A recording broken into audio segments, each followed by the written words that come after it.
Morning, YouTube. Stevie here. It is February 10th. I don't know what time it is. 7:30 this morning. 7:30, something like that in the morning. Down here in Evansville, made my delivery already at Carrie Ingredients. The easy one to get to. And then I got a reload right here at Boots across the parking lot. I'm already backed in the door here, but they haven't loaded the skid yet, so we're working on that. But that's all right. Run this up to Joliet, and then probably get a reload yet tonight, headed off somewhere. Missed opportunities in the sports betting world. I don't. Some of you guys that have watched us for a little bit know that I sports bet a little bit. I just heard the dock plate go down on this trailer. That's a good sign. They'll still take over an hour to load this, but that's okay. Anyway, that I sports bet a little bit. Just a little bit, nothing crazy.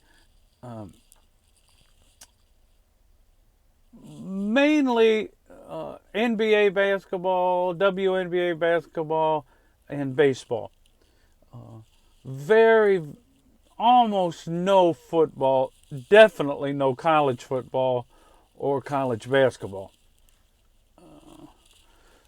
For the main reason is college teams don't play with the same level of predictability that a pro team will. A college team will win or lose for reasons that you don't understand and can't quantify ahead of the game. At least I can't.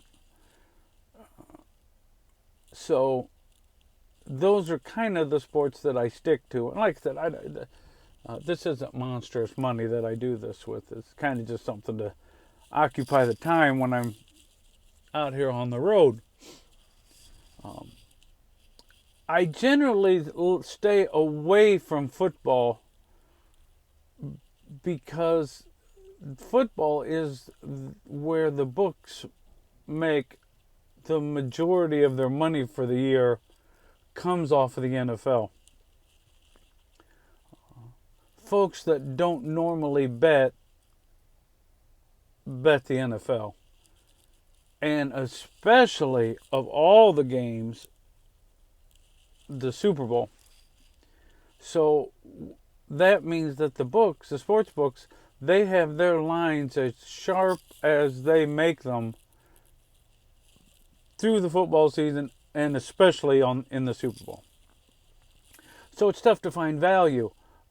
Try to find some margin where the book line might be off a little bit compared to what the true line should be. And so I generally, like I said, I don't get too involved in it. Matter of fact, I didn't even watch the Super Bowl. Well, to be honest with you, I don't think I've watched a Super Bowl in, I can't remember the last time. Years and years and years since I've watched one.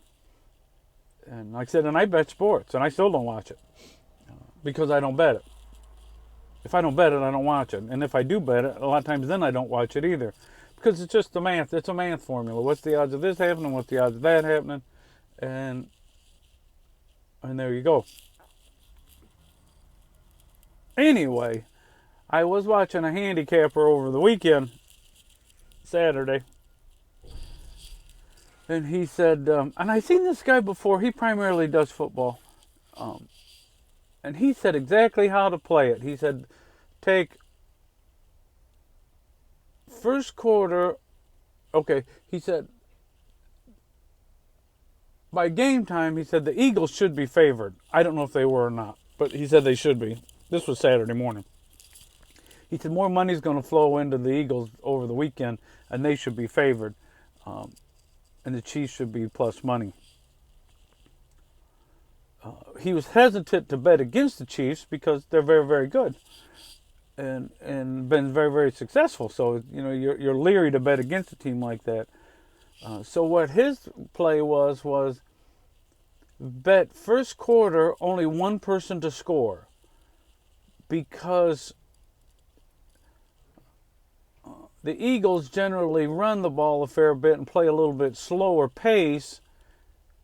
And quite often what happens is the Super Bowl, both teams will start a little bit tight on the offensive side of the ball. So you'll get one team to score, but the next team, although they get the ball, might not score till the very beginning of the second quarter.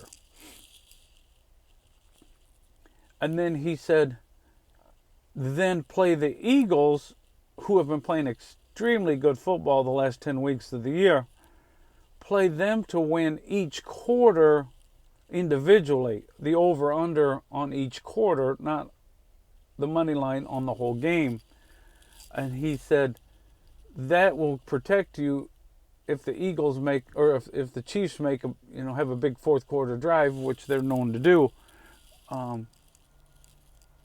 He said, but then you should win 3 out of 4 of those quarters, and that's the way to play it. And son of a gun, if it didn't turn out just about exactly like he said it would. Excuse me.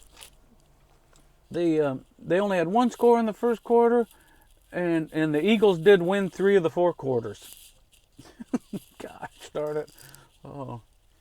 You get more upset about wagers you don't make than wagers you do make, whether they win or lose. I don't know that I've ever been more upset than on wagers that I don't make. When I look at a line or look at a game and think that line's a little bit off from where it should be, or there's some value here, and I don't make the bet, and that's exactly what happens, that makes me more upset than if I make if you make a bet and you think it's a good line and it fits into all your criteria, sometimes you're just going to lose.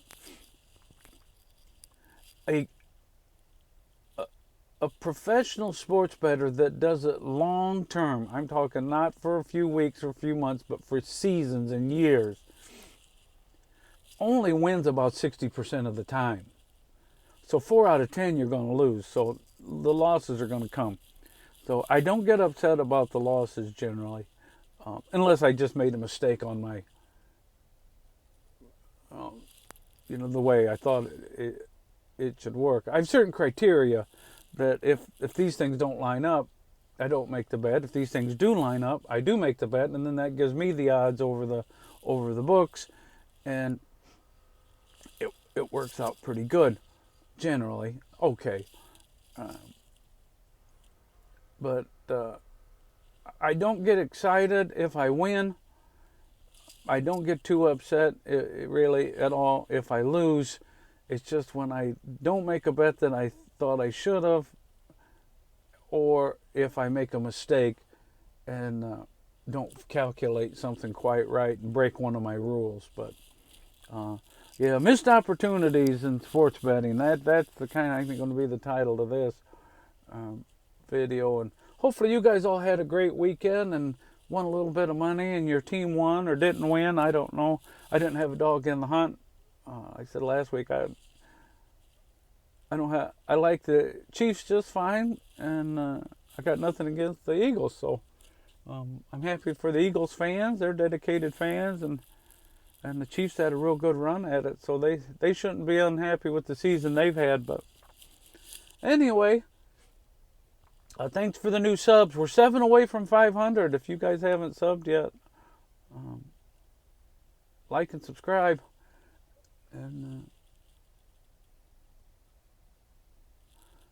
maybe we'll talk a little more sports betting now that we're going to be in the second half of the NBA, and exciting things coming for the WNBA. My Indiana Fever are going to be lethal this year. More to come from them. I really, I like them. Caitlin Clark and Lexi Hull, and then they just added that new girl, Campbell. Was that her name? I can't remember what her name is now. But they're going to be lethal. So, all right, everybody, God bless, and we will talk soon. Hope everybody had a great weekend and have a great week. God bless.